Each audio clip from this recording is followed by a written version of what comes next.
He thinks I'm cooler than you, Mitch. Oh, I won't even argue with you, Jerry, because everyone knows the truth, eh? Good start there from Blake, and a good start there from the R3, scooting through from the second row as well. Tried to talk him into starting from the back row and making it a little bit hard on himself after those first two performances. First weekend's racing on the 300, and boy, he's stepping up, isn't he? Yeah, for sure. Well, obviously we could see that this season, or the 18 season with the Tri-Series, and then on to the Nationals. You know, he came here final round. Same as myself, actually, and we both picked up a couple of wins and just stepped our game up from what we'd been doing. And you know, it's awesome to see him out there on the 300 today, and he just looks comfortable. He's doing what he needs to do. He's got the clear head on him. He knows what he's up to. That's the difference between a lot of kids, that have sort of tried to help out a lot of people, and he has big ears, he listens, and he implements exactly what you tell him to do, and there's nothing more rewarding that I've found that someone exceeding your expectations of them. Yeah, for sure. He's definitely doing that. It's definitely a hard thing for him to do, coming straight from the motocross. Easy but hard, but you know, he's definitely, you can just see him going through a couple of corners there. He just looks comfortable. He's hanging off the bike. He's putting it where he wants to. And, you know, he's already getting into the suspension side of things, which is pretty massive in this game. Compared to coming from motocross, you don't tend to muck around with suspension too much. Or, you know, myself, I always blame myself for being unfit. Yeah. But yeah, he's even coming in after each session and sort of doing a little recap on what the race was like. Yeah. And they're trying different things. And these are the perfect days. Like, go out, try something, change suspension, make it harder, softer, whatever. And you can see, you know, look at him already. He's killing it. Yeah, definitely. Standing start, 1 minute 22 there for Blake Ross. And he is in a class of his own today in trying conditions for them. They're not on wet, so they're around on those road tyres, and they wouldn't be too nice on those wet tracks like yesterday and this morning. It would be quite hard. And he's kept it upright, one piece. He's got some good help behind him, White Line and Brett Roberts as well with the dyno. And they're putting on a great package, aren't they? Yeah, Mark and Brett obviously, helping him out quite a bit there. It's pretty cool to see. Coming in, supporting, these guys got their own kids, things like that, and seeing a kid like Blake and putting their eyes on his potential. Yep. And he's rewarding everyone, and I think he said he's just having fun, and he's got the whole family vibe with his mum and dad and grandparents and that coming along to the meetings, and it's quite cool to see.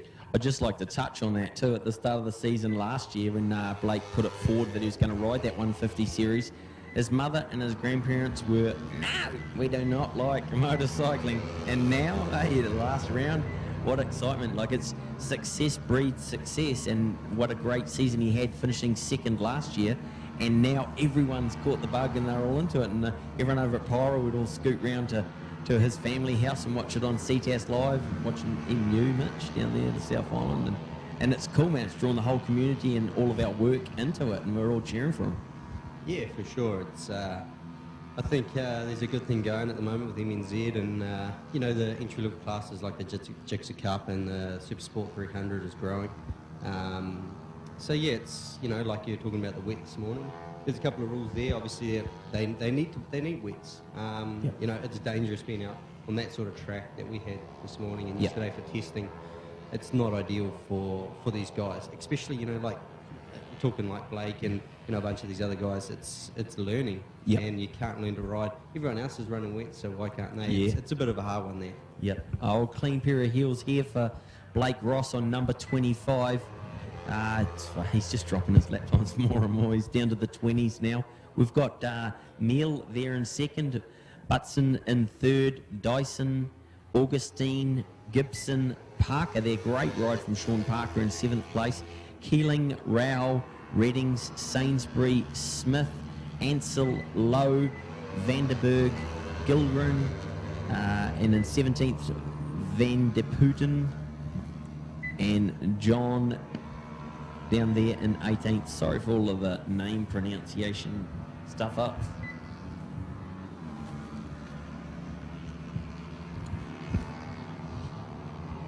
Now that's a humongous lead there for Blake. We tried to talk him into starting off the back. I think he could have done it. They were touching on base that the 250s now it's drawn out. Jordan was saying that the 250 struggles a little bit against the 300. The 300 starting to show now as the track dries, and it showed in your race as well with Connor and you as well, getting a little bit better drive just off a couple corners. But it is hard to make it up. Like if you pull 5 metres out of a corner, it's hard to try and outbrake you too. Oh yeah, for sure. Like you see, yeah, exactly. The boys are going faster on 300s now.